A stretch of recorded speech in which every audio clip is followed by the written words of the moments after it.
¿Alguna vez has escuchado que antes del año 2000 la vida era mejor con menos? Seguramente tus abuelos o tus padres te cuentan historias de cómo compraron terrenos, cómo construyeron la casa donde viven e incluso cómo antes se podía vivir en abundancia sin tener mucho dinero. De hecho, antes, con un solo salario se podía mantener a toda una familia, tener hijos, una casa, incluso pensar en un negocio propio. Cosas que hoy parecen cada vez más lejanas. Hoy, nos encontramos en un mundo donde todo parece más caro. Comprar una casa se siente como un lujo, y cada día escuchamos más sobre una posible crisis. ¿Pero será verdad? ¿Estaremos realmente cerca de una recesión en 2025? ¿O es solo un mito que se repite cada año? Antes de profundizar en si estamos o no cerca de una recesión en 2025, es fundamental entender qué significa realmente recesión. A menudo escuchamos esta palabra en los medios de comunicación y la asociamos con crisis, desempleo o malas noticias económicas en general. Pero, ¿qué es exactamente una recesión? Una recesión es cuando la economía de un país, o incluso del mundo, comienza a decrecer de manera sostenida durante un periodo de tiempo. Técnicamente, los economistas la definen como la caída del Producto Interno Bruto durante 2 trimestres consecutivos. Pero, más allá de este dato técnico, una recesión es algo que sentimos en nuestra vida cotidiana, se reduce la producción de bienes y servicios, aumentan las tasas de desempleo y, sobre todo, el poder adquisitivo de las familias disminuye. Las personas comienzan a gastar menos, lo que afecta a los negocios, que entonces despiden a más trabajadores, y así el ciclo negativo se alimenta a sí mismo. Pero no todas las recesiones son iguales. Algunas, como la crisis de 2008, son especialmente graves y dejan cicatrices profundas que tardan años en sanar. Esa crisis en particular fue causada por una burbuja en el mercado inmobiliario, que hizo colapsar bancos y llevó a la quiebra a muchas instituciones financieras. Otras recesiones pueden ser más suaves, como la de 2020, donde la economía se redujo de manera significativa pero también se restableció relativamente rápido. Entonces, sabiendo esto, debemos preguntarnos, ¿existen señales de que estamos cerca de una nueva recesión? ¿Qué debemos buscar para entender si estamos en el camino hacia una crisis? Estos son los temas que abordaremos en este video, pero antes, hagamos un repaso de la situación actual. Cuando hablamos de la economía de 2024, lo primero que viene a la mente es la palabra inflación. La inflación es ese fenómeno en el que los precios de los bienes y servicios suben de manera constante, mientras que el valor del dinero que ganamos se queda atrás. Es algo que todos estamos experimentando en este momento. Vamos al supermercado y notamos que lo que antes comprábamos con 100 pesos, ahora nos cuesta 130 pesos, 150 pesos o incluso más. El aumento de los precios en la vivienda es aún más alarmante. En muchas ciudades, el precio de una casa promedio se ha disparado, y ni siquiera estamos hablando de lujos. Pero, ¿significa esto que estamos en una recesión? No necesariamente. Como mencioné antes, la inflación no es lo mismo que una recesión, aunque pueden estar relacionadas. Actualmente, la inflación ha sido impulsada por varios factores: el aumento en los costos de la energía, las interrupciones en las cadenas de suministro, y las consecuencias económicas de la pandemia. Este tipo de inflación es más complicado de manejar porque no proviene de un solo lugar.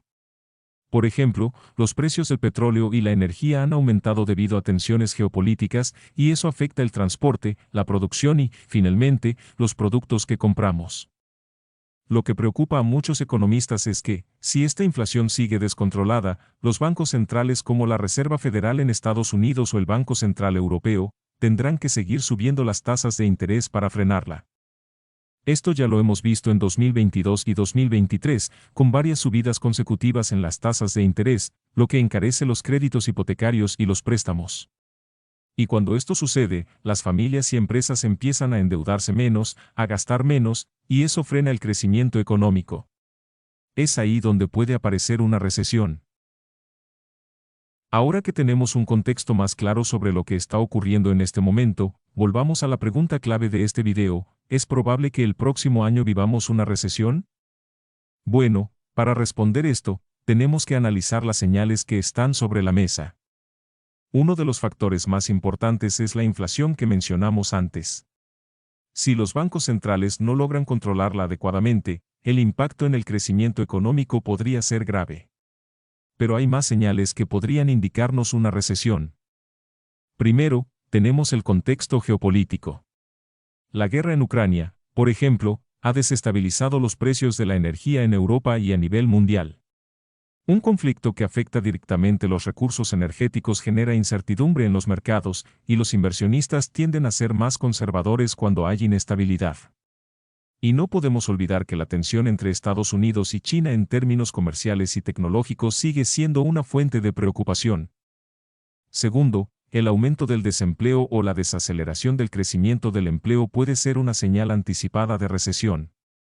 Aunque en algunos países las tasas de desempleo están en niveles bajos, es importante monitorear si estas cifras comienzan a cambiar, ya que esto indica que las empresas están anticipando una posible contracción económica. Finalmente, un indicador clásico que muchos economistas usan para predecir recesiones es la llamada inversión de la curva de rendimientos. Sin entrar en detalles muy técnicos, esto sucede cuando los bonos a corto plazo ofrecen un rendimiento mayor que los bonos a largo plazo, lo que históricamente ha sido un presagio de recesiones. Ya hemos visto esta señal en 2023, lo que ha puesto a muchos expertos en alerta. Sabemos que no podemos controlar cuándo llegará una recesión, pero lo que sí podemos hacer es prepararnos para enfrentarla de la mejor manera posible. Aquí te comparto algunas estrategias clave que te ayudarán a protegerte y, en algunos casos, incluso salir fortalecido. Número 1. Ahorra e invierte con inteligencia. El primer paso es siempre tener un fondo de emergencia o de prevención. Si algo nos ha enseñado la historia, es que debemos estar preparados para los imprevistos. Este fondo debería cubrir al menos 3 meses o más de gastos esenciales. Una vez que tengas ese colchón, es hora de pensar en la inversión a largo plazo. Puede parecer contradictorio, pero en tiempos de crisis, las oportunidades de inversión suelen multiplicarse. Muchos activos, como acciones o bienes raíces, bajan de precio, y para quienes pueden permitírselo, es una buena oportunidad para comprar barato. Número 2. Diversifica tus fuentes de ingresos. Es crucial no depender solo de un salario o una única fuente de ingresos. Si tienes un empleo fijo, podrías explorar la posibilidad de generar ingresos pasivos o secundarios, como un pequeño negocio online, inversiones en plataformas digitales, o incluso trabajar en proyectos freelance. Cuantas más fuentes de ingresos tengas, más protegido estarás si una de ellas se ve afectada. Número 3. Mantén una mentalidad de largo plazo. Las recesiones son temporales, y si bien pueden durar meses o incluso años, lo más importante es mantener la calma y no tomar decisiones apresuradas. Las crisis económicas son cíclicas, y aquellos que mantienen sus inversiones y siguen aportando de manera constante suelen ser los que mejor salen al final del túnel. En resumen, ¿tendremos una recesión en 2025? Es difícil saberlo con certeza. Lo que sí es verdad es que hay señales que debemos observar, como la inflación, las tensiones económicas internacionales y las políticas financieras. Si una recesión llegara a ocurrir, debemos estar preparados para hacer más con menos. Pero no todo es pesimismo. La historia ha demostrado que las crisis también son oportunidades para crecer, reinventarse y aprender nuevas formas de adaptarse al entorno. Al final del día, estar informado y tomar decisiones inteligentes será lo que marque la diferencia para ti. Si este video te ha ayudado a entender mejor lo que podría suceder, no olvides darle like, compartirlo y suscribirte al canal para más contenido sobre economía y cómo prepararte para los tiempos difíciles. Nos vemos en el próximo video.